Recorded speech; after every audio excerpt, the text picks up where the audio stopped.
This is the new BMW 4 Series, the sleeker coupe version of the 3 Series, and in this video I'm going to tell you the 9 key things you need to know about it.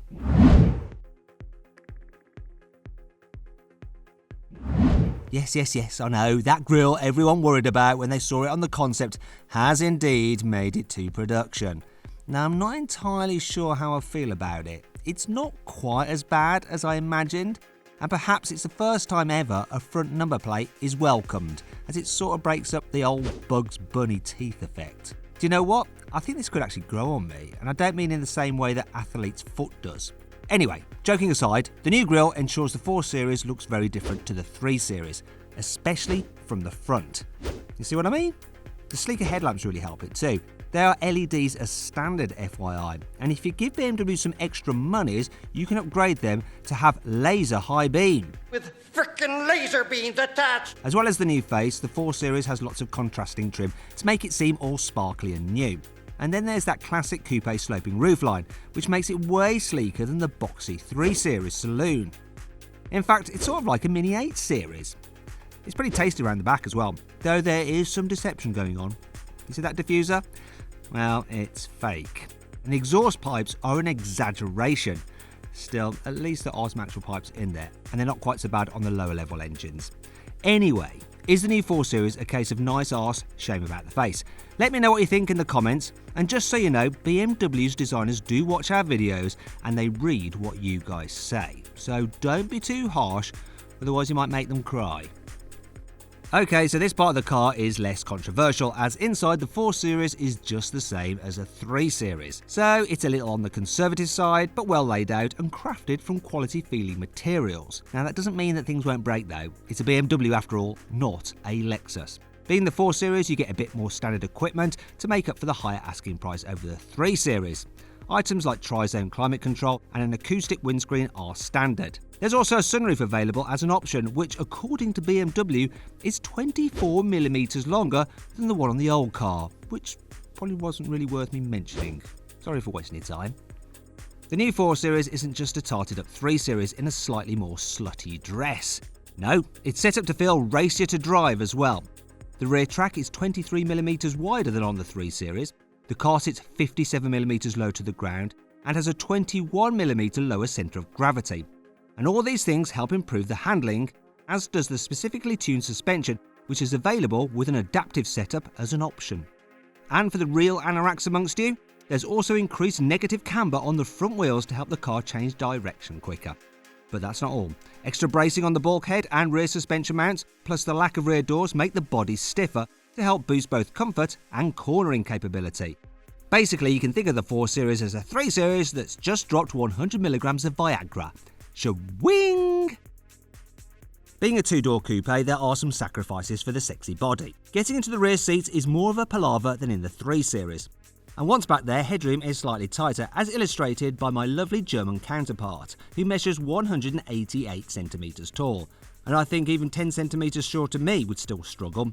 Knee room is about the same as the 3 Series, but what you're going to do is use up that space by slouching to get your head in properly.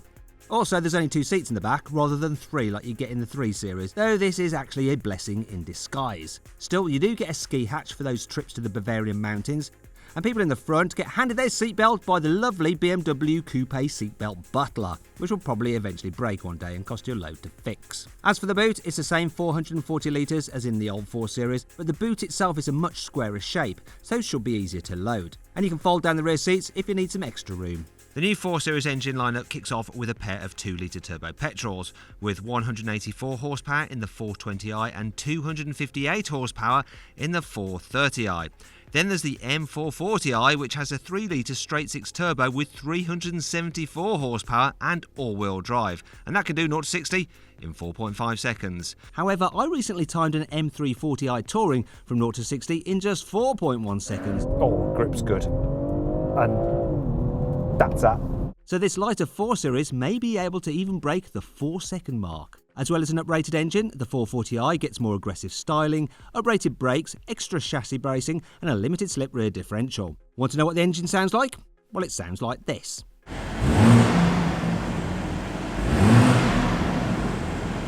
If you do lots of miles, you'll probably want one of the turbo diesels. There's a 190 horsepower 2-litre in the 420D, a 3-litre straight 6 in the 430D, and a twin-turbo version of that engine in the M440d, which will probably be almost as quick as its petrol counterpart.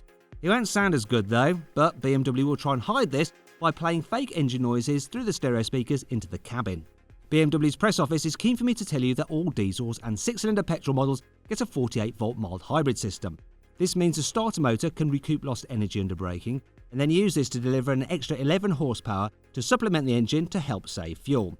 Really though, the savings are actually tiny on an individual level, so it'll be inconsequential to owners. However, when spread across all BMW cells, the small saving will add up to help prevent a load of CO2 entering the atmosphere. Still, if you want to go full zero emissions, you'll need BMW's i4 Tesla Model 3 rival. And if you click on the pop-out banner in the top right-hand corner of the screen, you can watch my video about that car. BMW loves a good light show, and the new 4 Series takes this to a new level. As well as the usual welcome carpet light, which illuminates the pavement so you don't step out of the car and into a pile of dog poo, there's a bunch of different lighting colours to choose from, so you can enhance the interior ambience, darling. The clever bit though is that if the door is open, one of the strips blinks red as a warning, so you don't forget, drive off and take out some pedestrians as you do so. This is the part where old-fashioned people who read old-fashioned car magazines printed on dead trees will get upset, even though they probably will never buy a car like this anyway. You see, the new 4 Series, shock horror, is automatic only. But who cares? BMW's manual gearboxes are pretty crappy, and on UK cars they have a habit of positioning the pedal so far to the right that they get free admission to the British National Party. And anyway, the 8-speed auto BMW fits to its cars is bloody brilliant. The new 4 Series gets the same infotainment system as the 3 Series, so that means it's pretty good, though it's now bettered by Mercedes' latest setup. However, I am very pleased to tell you that the 4 Series is the first ever BMW to get Android Auto as well as Apple CarPlay. Plus, there's a huge charging pad which can even accommodate a Samsung Galaxy Note. As standard, the car gets a 9-inch central touchscreen, but you can pay a bit more if you need an extra inch, and you can control the infotainment system in various ways. Swivelling a wheel, swiping a touchpad, dirtying a touchscreen, waving your hands about like an Italian, or saying some words that happen to be included in the car's limited voice command vocabulary. Are you talking to me? Well, I'm the only one here. And inputting destinations in the sat-nav is easy, regardless of the way you choose to do it. There is of course the obligatory digital driver's display as well, which comes in at just 6 inches as standard, but can be upgraded for the full widescreen effect. Even then though, the system in an Audi A5 does look nicer. BMW's optional heads-up display is hard to beat though, it's 70% bigger than before. As for other key options, how about a Harman Kardon stereo and a 360-degree camera system to supplement the standard all-round parking sensors. The new BMW 4 Series will go on sale in October, priced from a smidge under £40,000. That will get you the 420i. Still, it does come in M Sport trim, as in the UK there's no lowly SE nonsense at all, though other markets do get this lower model, as you can see in the case of this white car. However, as there's only M Sport for us, it does mean the starting price is a little bit more than a Mercedes C-Class Coupe or an Audi A5. And if you want the M440i, that will be £54,000. Before any options, and one I would fit would be the adaptive cruise control, which will automatically brake, accelerate and steer the car to keep you in lane and safe.